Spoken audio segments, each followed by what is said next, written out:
Hello everyone and welcome back to the channel. Today's story is about a Palestinian girl named Hanan al-Bihari. She was 19 years old and she lived in a village called Ligiya, which was located in Bir Shiva. Hanan's father died, so she was the eldest daughter here, and so her uncles were responsible for her and her family. Her uncles, namely Yunus and Sakar, well, they treated or dealt with their brother's children with complete despicableness. Why? The reason was, here's the story. Hanan, as I said, was the eldest of her siblings, and her uncles didn't really care about them. They didn't even spend a penny, or they didn't help. They didn't even, I would say, look after them the way they were supposed to. So therefore, Hanan and her family, her mother and her siblings lived a very miserable life of absolute poverty. But the uncles here did wanted to get a benefit of something. As I said, they were poor. What kind of benefit would they get from Hanan and her family? So here, her eldest uncle, who was Yunus, he was also the guardian, as I said. He was the one responsible. So he went to Hanan, Hanan's mother, and said that, "Congratulations, we have married your daughter to a man." Of course, the mother was shocked. And I'll explain you how. But he said that, "Congratulations, your daughter is married to a very respectable man from a very good family." And she said that you didn't take our opinion or didn't even inform us. The mother here, of course. She said that you didn't ask for our opinions, and then he said, "Why should I? I'm the guardian, and as I know that I have the right to actually get her married to a person I think I can rely upon as her husband, and therefore I did so." Her mother kept on saying that it's not possible, it's not permissible for what you're doing. And they said, "We don't care, she has to go to her husband's house." Even Hanan, she was against this. And she was young, she was studying. But after enormous pressure, she accepted, or she and her mother accepted this bitter reality. They also did, her uncles also did threaten her that they would legally take their house and they will be left homeless. So after listening to all of this, actually when pressure is given or by family members, there are things which can be threatening. It could be house, it could be family, it could be, it's by force, so therefore this can happen. And at the same time, when I say that they were the guardian and they made her, she got married by not knowing or seeing even who she was getting married to. This is one of the ways people actually, in many other countries, especially very young kids or girls are getting married in this way because they have no idea of what the family members. It's like selling the girls or their daughters in such a way.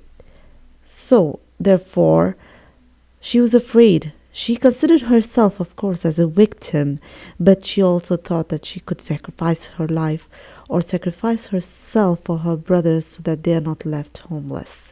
So, of course, she agreed to do so. Again, she never saw the man she was getting married to. Now she was taken to the house of her husband, of course. But something bigger than a shock, a trauma, which became a source of distress, was when she entered the house. She saw the man here. He was disabled and he was of special needs. He literally couldn't walk, couldn't move, so that therefore he needed intensive care. It was clear that they made her marry because instead of getting a nurse, they could get someone to actually take care of him, who could be his wife. When her uncle's intentions were clear, this girl she started crying and rejecting this fact that this is her husband. She was screaming, and she was young. She didn't know what she was getting herself into. If she knew, maybe she would be ready for this. But when she started screaming, here her husband's mother approached towards her and started hitting her. She took her stuff immediately and went back to her mother's house. After 2 days, what happened here? Her uncles they came by and they said that you have to go back to your husband's house. When she refused to do so and her mother also did refuse, they started beating her and her mother very badly, just so that she accepts and keeps quiet and goes back. They said that you have exposed her and failed us. That means she could have kept quiet and continued living her life the way they wanted to. I would just pause here or stop, I would say, because just to make things clear, in Islam, and the girl has a complete right to see her future husband. She has a complete right actually to choose who she wants to get married to. Means, for example, if a person proposes her, she can reject if she doesn't feel like. So if it is done by force, and I would say there are countries who make their daughters marry by force, this is actually not allowed in Islam. So if there is any misunderstanding whatsoever, I would like to clear it this way. So getting back to the story here.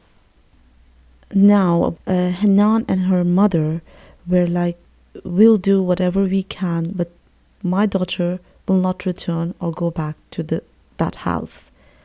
Here they said, her uncle said that it's not that easy. You have to return the mahr. Mahr is a bride price, and it is one of the most important aspects of Islamic marriage contract. It is like a gift or a promise given to a wife by her husband. So this bride price was actually given to Hanan by her husband, which actually she doesn't know about, because it was taken by her uncles who were Yunus and Sakr. Usually, what's given is almost 5,000 dinar Jordan in their area, but they sold her, I would say literally sold her for 3,000. Means the deal, instead of 5,000, was 3,000. That was what they thought her worth was. Why would I say they sold her? Because if the money goes to the girl, it's a gift for her. But if her parents or her uncles take this case, the money is like selling her. The mother here, how would she return? She was actually living in poverty. How would she get 3,000 dinars? She said they had implicated her and involved her to this. They said, it's your choice. If you're unable to return, we'll kill you and your daughter. That's how easy it was for them. So what was left was for Hanan to actually plan her way out of this. Thinking of how she would return the money, she left her education and started looking for a job. Luckily, she did find a job in Bir Shiva, and she started earning, not much, but she started earning, and she started returning monthly to her uncle. Upon asking that why or from where is she getting the money, she said, I got a job and that's the way I can return the money. Here her uncle said, shame on you. Don't you dare get out of your house for this reason. You're not allowed to have a job, and you're not allowed to travel alone or go alone to somewhere we don't know. And even if we know, you're not allowed to do so. How would I return the money? What other way can I return the money from if I don't have a job and if my family's poor? How do you expect me to return? Well, he said, I don't care, but you're not supposed to work. And therefore, if I'll find out from anywhere else that you're working and behind my back, of course, the same old threatening, I'll kill you. Hanan was left in a state of confusion in what is she supposed to do? What was she supposed to do? She knew she was in deep trouble and she had to get out of it. So, one of the ways she thought she could, she asked one of her friends from the family of Al Amrani, and she borrowed 800 dinar and gave them to the family of her husband, a part of what she had to pay. But again, when her uncle gave her a call, she said, I have paid 800 dinar, and I'll be paying the rest as soon as I'm capable of. Here he said that, who asked you to pay the part of it? Who asked you to pay directly to the family itself? Again, the only thing left was they were threatening her, even on a phone call with one of her uncles, which was recorded, that she was miserable because whatever she did wouldn't please them, they wouldn't agree on it. And what they actually tried to do was close all the doors of hope so that she would be left hopeless. And that's what she was going towards. She tried her best to get a job. They didn't like it. She actually didn't want to get married, but they forced her. Her bride money, which is supposed to be her money, was taken by them, and here she was supposed to return. Not only that, she did have this firm determination of returning to just get out of it, but little did she know that all the doors were closed. There was no escaping, there was no running out of this. After, of course, what happened, that even the family members from the family of Al Amrani now wanted their money back. She started working secretly behind her uncle's back, and she was afraid that there was no other way she could pay them back, and there was no other solution. Of course, in 2017, a calamity occurred. Her mother gave her a call while she was in her job and said that when will she be coming back? And she said, it will take me half an hour and I'll be back home. From half an hour, it was 1 hour to 2 hours, and she didn't come back. She disappeared. Her mother here gave her uncle a call, thinking that maybe he had taken her from her job place. Maybe they had a fight or something. But here he said that I didn't do anything and I didn't take her. You are quite irresponsible. So they started blaming each other. But now days had passed by and she was still missing. Here the mother decided that she had to inform the security authorities, and she did, and they filed a case of a missing person. After 1 week of investigation with 7 people, including people from the family members of Al Amrani and her uncles, which were Yunus and Saqr, and the son of Yunus, Muhammad. In the investigation, they were asked if they were, of course, involved in her missing, or they had threatened her. Basically, these were the questions they had been asked. Of course, after pressure from the investigators, Muhammad, the son of Yunus, confessed that they did do something disastrous. Yunus knew that what was going on. He knew that she had secretly got back to her work, and it was a tiring job, actually, just to pay off her debt, which was not even her debt, I would say. Here, when she started going back to her job, Muhammad said that, Dad, our cousin has brought disgrace and defiled our honor. The least we could do is actually kidnap her and kill her. And what happens if the husband's family, if Hanan's husband's family will ask or inquire where she is?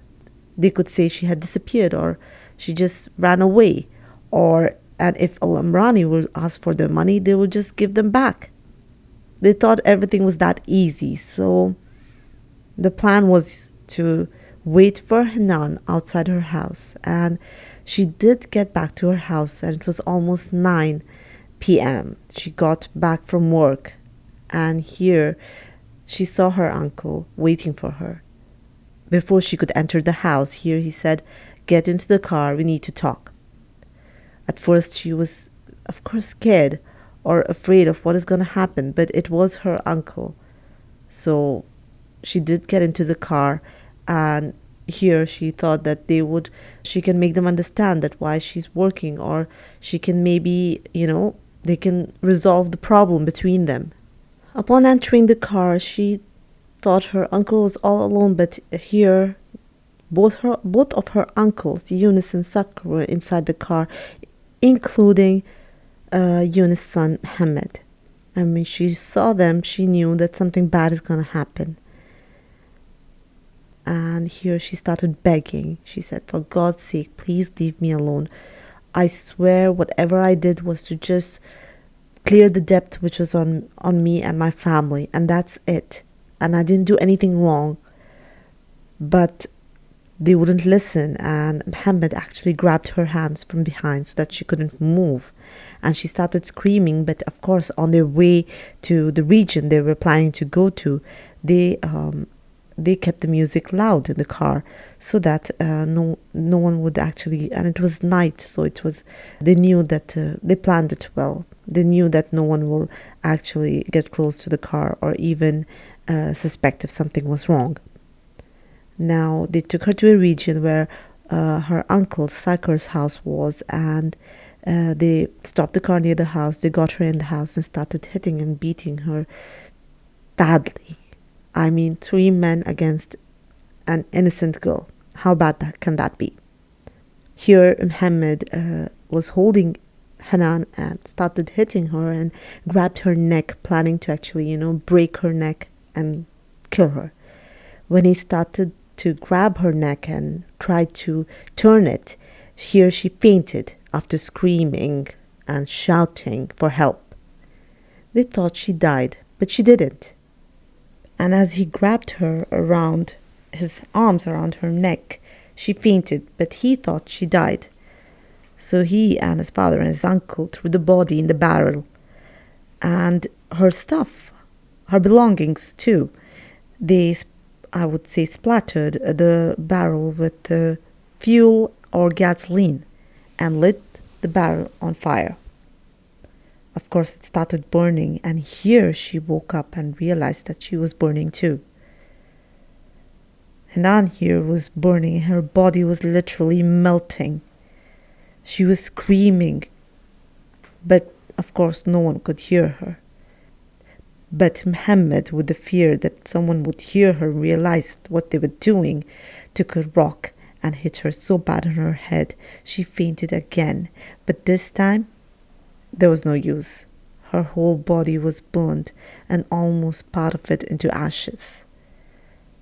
When they were completely done after waiting for 2 long hours, they started collecting. Can you imagine? They started collecting the leftovers into plastic bags, taking it away, petrified and scared after doing all of this. I wonder. They again took it to a deserted area in the desert and buried the belongings, or the leftovers, I would say, which were in the plastic bag, into a field of 4 meters of depth.